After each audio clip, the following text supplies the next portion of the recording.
Hello. Hi. Well, hello everybody, and welcome. Whether you're here in person or you're online, I hope you're enjoying the conference so far. This is going to be the highlight of your 2 days. I cannot promise that. But, I'm Rob Robson. I'm the Director of People Science for the People Experience Hub. So you may have seen on your way in the big pink stand opposite the CIPD. That's us. And talk about navigating the people experience. What I'm going to do today is sort of share with you a framework that we've developed to help us do that. And the reason I use the word navigate is because when we talk about the people experience, when we talk about the employee experience, employee engagement, it's a field full of terminology, concepts. It's complex, and it's often quite messy. Even in the academic world, there's not a huge amount of consensus necessarily about what terms like employee engagement even mean.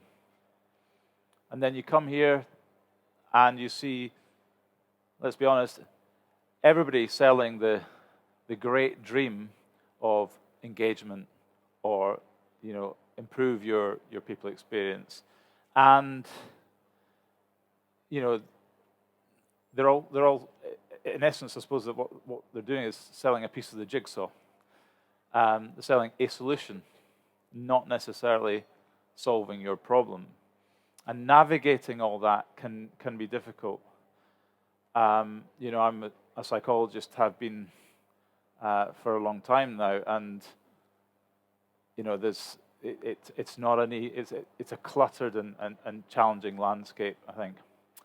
So what I wanted to do to you was to share a framework that I've developed to help us have conversations with our clients. We're about measurement, but this applies equally to actually having a conversation about what you want to create.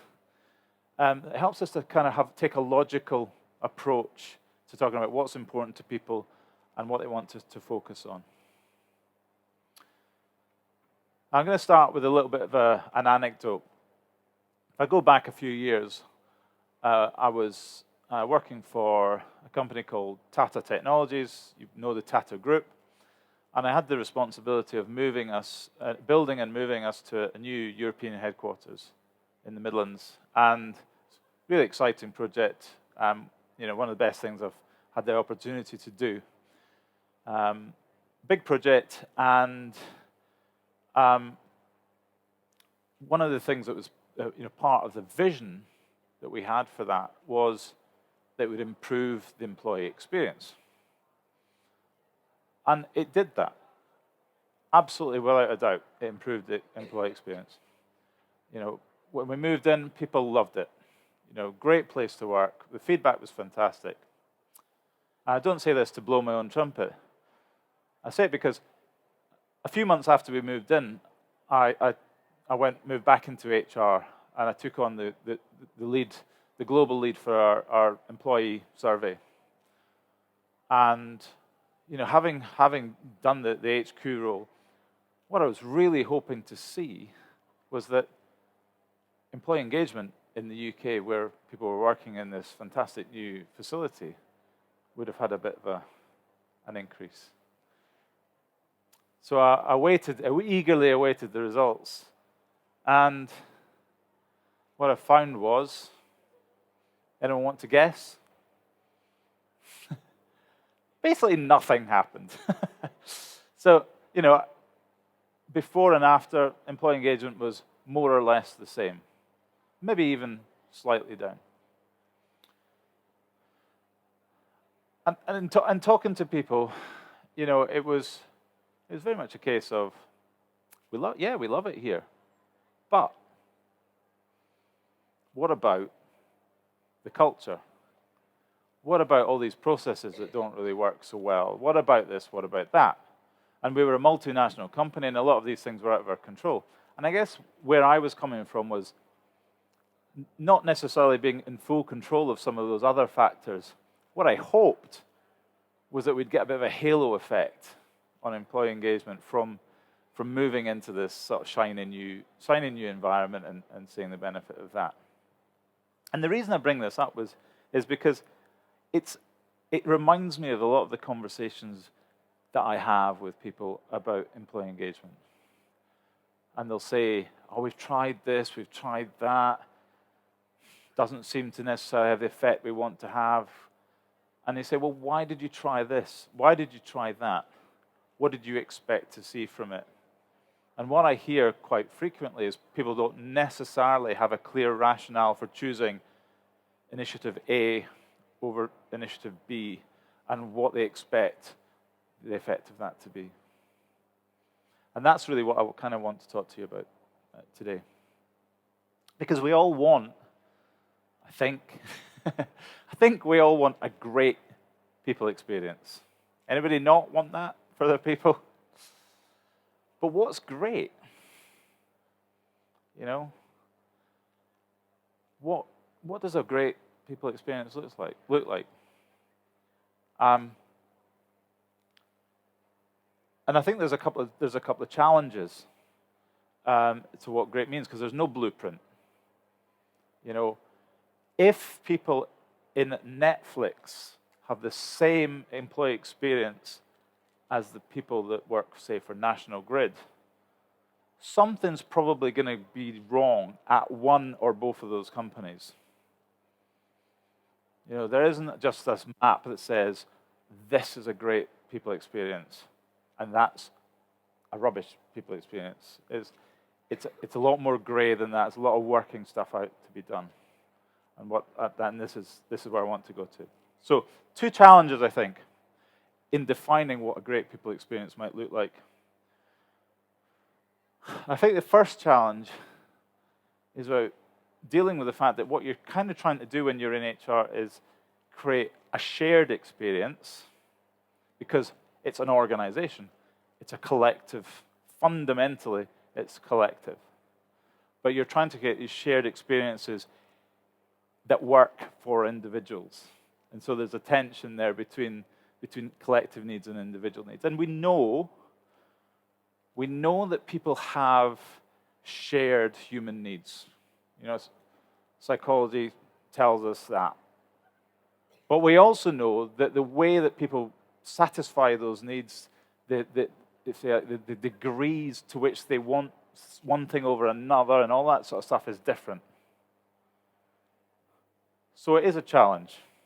And here we have, when we talk about individual needs, here we have Stuart Desson joining us, who's absolute foremost expert on personality. So the analogy I wanted to share with you about you know, with the people experience in terms of that first challenge is that of a city. When you look at this scene, if I ask you to describe it, you'd kind of all use similar words, or at least describe similar themes. So you would talk about, there's a lot of people in this scene, there's traffic, there's a lot of business going on, there's color, all sorts of things like that, right? So it's a busy, bustling city. So there's a commonality to that experience. And I think that's New York, I'm not entirely sure. But New York, cities like New York, Paris, London, they all have this identity that people can relate to. So there's that shared thing going on. But if I ask each of you individually how you feel about how you'd feel about being there, or how you feel when you see this picture, we'd start to get different responses. And that's the individual needs coming out.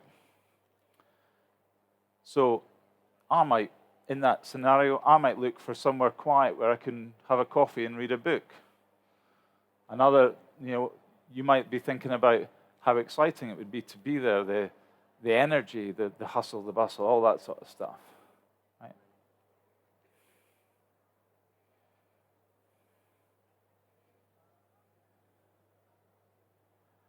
And that's broadly what we're talking about in here, okay?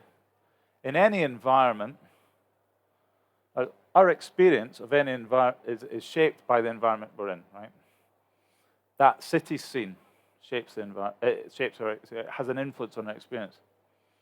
But our personality, if you like, our individual motivations, beliefs, values, whatever without getting too specific about what we mean by personality, also shape that experience as individuals.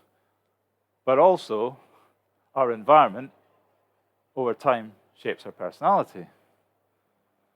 If you're born and raised in New York City, you adapt to that environment, and therefore the way that you experience cities versus the countryside, for example, will be different, no matter what you're born with. So there's a bit of interaction going on there. But then ultimately, our experience, which we might describe as emotion, okay, influences our behavior.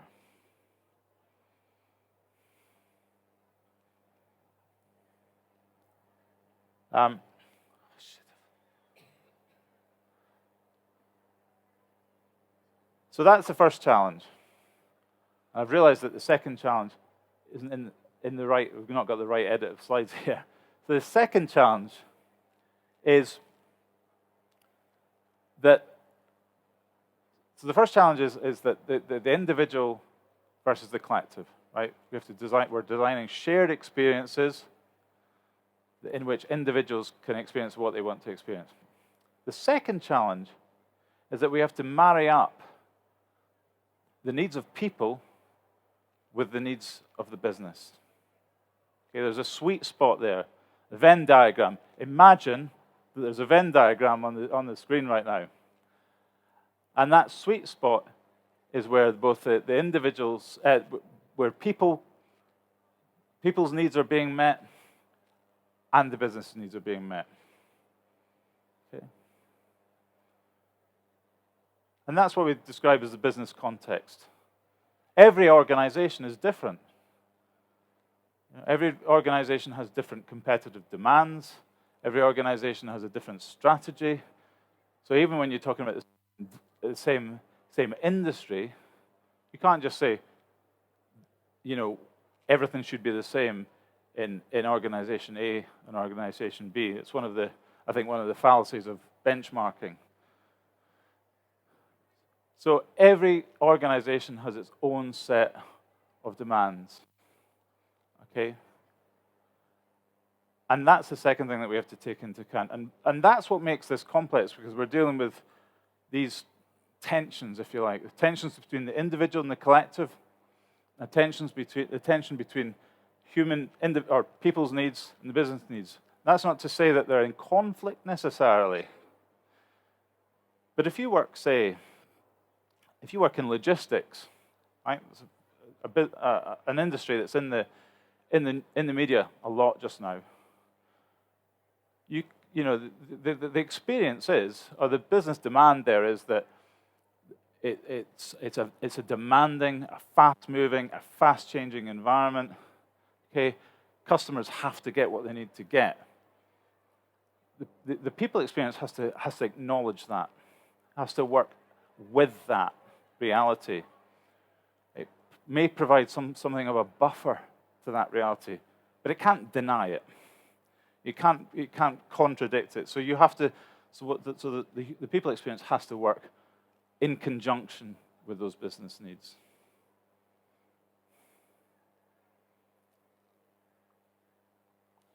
And the way that these two challenges are part of what went into the thinking around our framework. And what we wanted to develop was a little bit of history. The People Experience Hub is a company that's just 3 years old now, and fundamentally what my business partner and our founder Nick kind of thought when he started it was that there's an awful lot of there are a lot of employee survey providers in the market,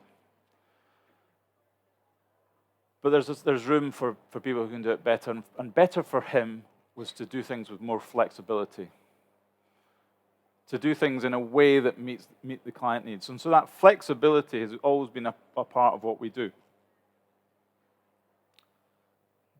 But what was happening is as we were speaking to more people, they were saying, yeah, but you must have a framework. You must have a model that about what you do. You know, you must have a view on engagement. You must have a view on this. And so when I joined last year, that's one of the things that I set about achieving. And so when I did this, that flexibility had to remain for me. And it was about building in a way of being evidence-based, but remaining flexible. And there are so many theories that could relate to the people experience. So many constructs that it didn't feel right to go out and try and design something really prescriptive and really tight. What I wanted to do was create something that would allow us to have these conversations that would help cut through some of that complexity and guide those conversations without oversimplifying it and without becoming prescriptive. And so this is the high level. Okay, so we've got three elements or three levels of people experience. The first being the perceived environment. So that's the stuff that you can see, touch, feel, hear. You know, in cultural terms, it's the artifacts. For anyone that that follows sort of Albert Schein's work, there's things like, how do we manage our people? How do we communicate? What are our systems and processes like? What is our physical work environment like? And so it's the tangible stuff, but it's also potentially cultural stuff as well.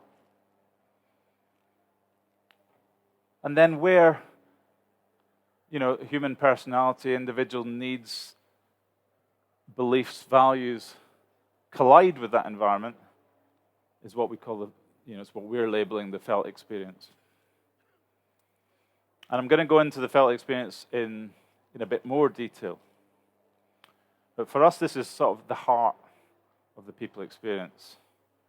Now, I'd love to be working with emotions here, but emotions are quite difficult to operationalize. They're quite difficult to actually make sense of and to think, well, what would I do about that except for respond in the moment to it, because emotions change from second to second. So what we've done is take a step back from emotions and go, well, we talk about sort of feelings. I feel like this, and I'll come back to that. And if the perceived environment is that it's like the what of the people experience, it's the how. It's the how of people experience. The felt experience is the what. How do I feel here? What does it feel like to be here for me as an individual? And then the third of these is what we call observable outcomes. I say observable, it might be measurable. But this is where we talk about attitudes, motivations towards work, towards the employer or the organization. We can talk about real performance in here, but it's what happens as a result of the way I feel at work. So in some theoretical, in some respects, engagement sits there. The outcome of how I feel is, it's emotional engagement. I feel committed to the success of the organization, or behavioral engagement. I work hard, I'll go above and beyond. But then, this is probably cognitive engagement. So it's when you get into engagement theory, it starts getting more complex. But this is also why when we talk about observable outcomes, although engagement is always a part of what clients tend to be interested in, we often ask the question, what does engagement actually look like to you in your environment? Because it means so many different things to so many different people. And when we ask that question, what does it look like to you in your environment? What do people do when they're engaged? What does that look like to you? Then that starts getting beyond engagement as a theoretical idea. Okay, yes, so they work better in teams, right? So is that important to you? They innovate, they share their ideas, they get behind change. So that's what you're interested in. That's what's important to you. Really, that's what we mean by outcomes. So we don't just want to get caught up in theoretical measures and kind of, this idea that it's just better if people are engaged. Yes, it's better if people are engaged, but what does that actually mean here?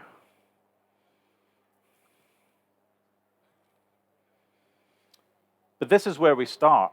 When we talk about designing, going through this logical approach to designing the people experience, a great people experience, this is where we start. Because this is the why.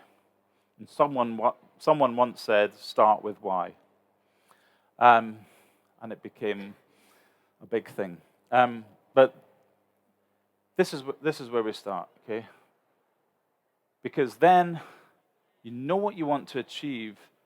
That's where things start to fall into place, okay? Your focus comes from having a clear idea of what your priorities are. Call that your vision, call that your people strategy, call it your culture book. It's those things that you know are important to you in your organization.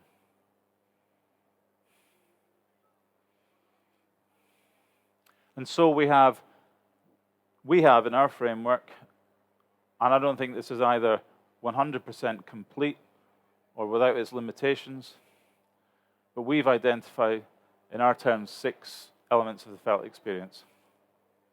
Purpose isn't necessarily about saving the world, but it's about having a clear sense of direction and having meaning in what you do. Enjoyment is about here and now. It might be about having fun at work, but equally it's about finding your work interesting, finding your work challenging, absorbing. Belonging, for us, is about fitting in, being part of an organization, being part of a whole, but feeling safe to be yourself and not have to compromise on your identity and your values to be there. Connections about relationships, quality of relationships, mutual trust and care. Autonomy is both freedom from constraints and the freedom to make choices, to freedom to do, to influence. And growth is about feeling that you can use the skills and knowledge you have every day, and then to start to build upon those and to be, through work. So it's not necessarily training, it's about learning, it's about actually using the full extent of what you've got. And the thing about these is, when you put them in the context of your priorities, okay, as a business, you might have said, we need to, really what's important for us as an outcome is innovation, for example. Then the extent to which these are important starts to take on a different feel. Because they're all positive. We've framed them all positively. Equally, we could look at, we could contrast them against things like alienation and anxiety and other sort of, stresses, if you like. But they're all positive. But in context, they're not all equally useful. Their contribution is relative. And we have to make choices when we're designing the people experience. We have limited time, people, money to focus on things, to develop initiatives. So having a sense of purpose is important. For example, when you're going through a difficult period of change, that to get over those bumps in the road in the short term, that sense of long-term perspective will help you get through them. Enjoyment helps us it's about opening us up to new ideas, to take risks, to try new things. Belonging, helps us all move together towards something together. Instead of all starting to feel like, well, why should I do that? Connection is a source of support, emotional support, for example. Also things like customer centricity.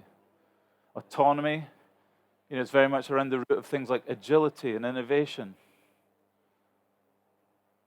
And growth, that sense of competence that will help us to do the things to step up and take on difficult challenges. Right? So they're all important, but in every situation, they're not all equally important. And so having that sense of your outcome and what's important to you will help you decide what's important for us in terms of the experiences that we want our people to have. What will help us to do what we need to do in terms of those outcomes? Yeah. Because then you're in a position to evaluate your processes, your line management, the way that you communicate, all that stuff that quite often we jump to. We start by looking at those things, but when we do that, we're doing that in an unfocused way, without the outcome in mind and without an idea of the experience we're trying to create. But if you know the outcomes you're looking for in terms of what your people experience will deliver, you know how you think you want it to feel. That's your lens through which you can then examine everything that you're doing. Because like I said before, I'll say again, you have to make choices, you have to set priorities, you can't do everything, you can't please all people all the time. And you can't just try this, try that. You can't just hope that if we buy a nice shiny solution, that it's going to do what we want to do. Like the HQ that we created in Tata, we didn't do it. We needed a new office. That's why we did it, right? But we'd hoped that we might see something around the employee engagement from it. If you just spray and pray in terms of your people initiatives, ultimately, your people won't thank you for it. And your company leadership probably won't thank you for it either. So really, it's important to have that focus and to work in that logical manner from why to what to how. And then when you think about measurement, you just go, then we can say, is this working? You can measure each of those elements too. And that's when you can actually then start to do some more interesting analyses. What's driving what? Is this having the impact that I thought it would have? Okay. So I'll say thank you. I'll check for questions. If you want to come and talk to us, we're on stand C26. If you want to start putting some of this thinking into practice, we've developed a little guide that will help you through that and give you the chance to do some of that thinking for yourself. If you're online, I think it even works if you hold your phone up to the screen. I've got some copies of a brochure that has the QR code on it, and so does my colleague Savannah at the back. Now, I'm just going to check to see if there are any questions. So the last question, there's one question here, which is if it's about different approach with flexibility at the core, any case studies that demonstrate the approach and results. Okay, we're a young company. We are working actively with our clients at the moment, so in terms of this framework, it's actually something that we've not been using for a very long time. So we're in the process of doing it. What I am finding is that it's allowing us to do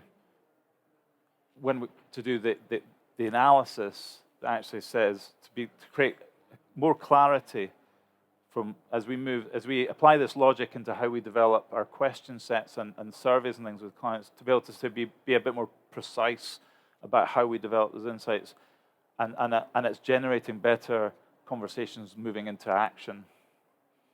I can't actually, being completely honest about it, then say, and it's had these results.